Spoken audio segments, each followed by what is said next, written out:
میں الیکشن لڑوں گا PDM کے خلاف, مطلب کہ نون لیگ کے خلاف میں دونوں سیٹوں پر الیکشن لڑوں گا. اگر میں جیل بھی چلا گیا تو جیل سے بھی میں الیکشن لڑوں گا, یہ سیٹیں جو ہے وہ خالی نہیں کروں گا. تو یہ نون لیگ کا خواب جو ہے یہ بھی چکنا چور ہو گیا ہے. اس کے بعد جی FIA کی ٹیم جو ہے, آج سائفر کیس کے حوالے سے بھی آپ کو تھوڑا سا آگاہ کر دیتے ہیں کہ کیا اپڈیٹس ہیں. تو FIA کی ٹیم جو ہے وہ 10 سرکاری گواہان کو لے کر سپریم کورٹ پہنچی اور عدالت پہنچی, اور وہاں پر ان کی حاضری لگائی گئی گواہان کی. اس کے علاوہ عمران خان کے جو وکلاء ہیں وہ پہلے سے وہاں پر موجود تھے, لیکن یہ جو سماعت ہے یہ 7 نومبر تک ملتوی کر دی گئی ہے.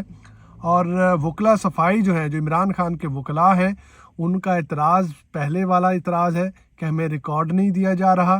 جو بھی ریکارڈ ہے اس میں سے کچھ نہ کچھ خفیہ رکھا جاتا ہے, کچھ ریکارڈ دے دیا جاتا ہے.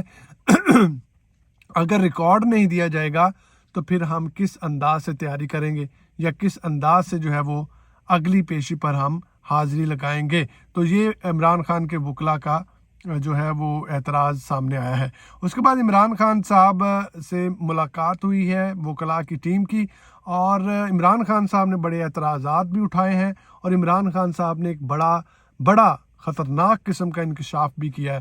وہ کیا ہے وہ میں آپ کو اس ویڈیو کے اینڈ پہ بتاؤں گا. اس سے پہلے آج آپ کو بتا دیں کہ سپریم کورٹ بار ایسوسی ایشن کے الیکشن جاری ہیں, جس میں حامد خان صاحب گروپ کا مقابلہ جو ہے وہ آسمہ جہانگیر گروپ سے ہو رہا ہے.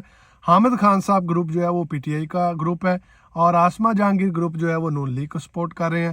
تو ابھی جو پہلے چیئرمین تھے سپریم کورٹ بار کے, صدر جو تھے وہ حامد خان صاحب تھے.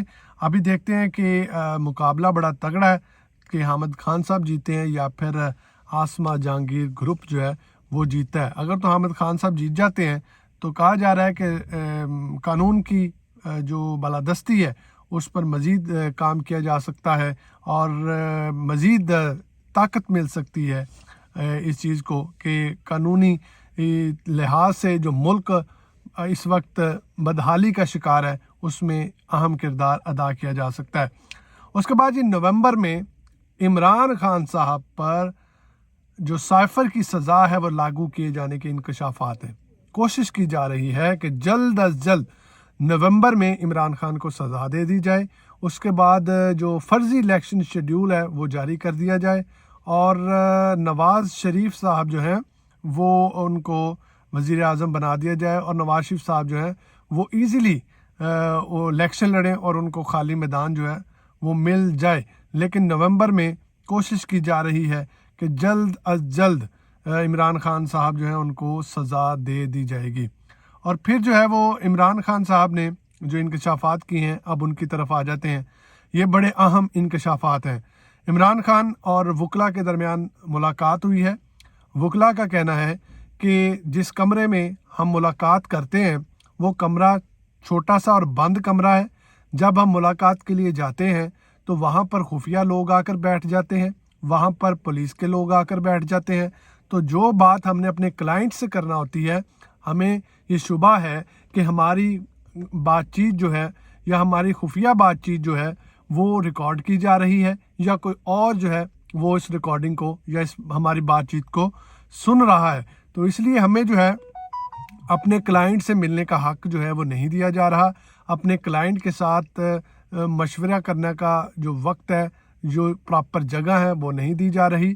تو وکلاء کی جانب سے یہ درخواست کی گئی ہے کہ ہمیں کھلی جگہ دی جائے جہاں پر ہم اپنے کلائنٹ سے جو ہے وہ بات چیت کر سکیں, اس سے کچھ باتیں پوچھ سکیں. بہت سی ایسی باتیں ہیں جن کو ہم نے اگلی پیشی پر تیار کر کے جانا ہے, اور جو گواہان ہیں ان سے ہم نے بات چیت کرنی ہے یا ان سے پوچھنا ہے. تو اگر ہمیں یہ سازگار ماحول نہیں دیا جائے گا تو ہم کس طرح جو ہے وہ عمران خان صاحب کی صفائی جو ہے وہ پیش کر سکتے ہیں.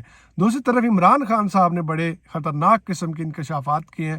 انہوں نے کہا ہے کہ مجھے سلو پوائزننگ دی جا رہی ہے, مجھے زہر دیا جا رہا ہے, میرے مکمل ٹیسٹ کروائے جائیں, اور ڈاکٹرز کی جو ٹیم ہے, PTI کے ڈاکٹرز کی جو ٹیم ہے وہ میرا مکمل طور پر جو ہے وہ ٹیسٹ کرے, اور دیکھیں کہ مجھے کوئی سلو پوائزننگ تو نہیں دی جا رہی، لیکن عمران خان صاحب نے یہ انکشاف کیا ہے کہ مجھے خدشہ ہے کہ مجھے سلو پوائزننگ زہر دیا جا رہا ہے، اور اب عمران خان صاحب کے یہ جو انکشافات ہیں ان کو لے کر سپریم کورٹ میں وکلاء جو ہیں وہ درخواست دائر کریں گے، تو اس کے بعد جو ہے دیکھا جائے گا کہ عمران خان صاحب کا چیک اپ کروایا جاتا ہے، کیا کروایا جاتا ہے۔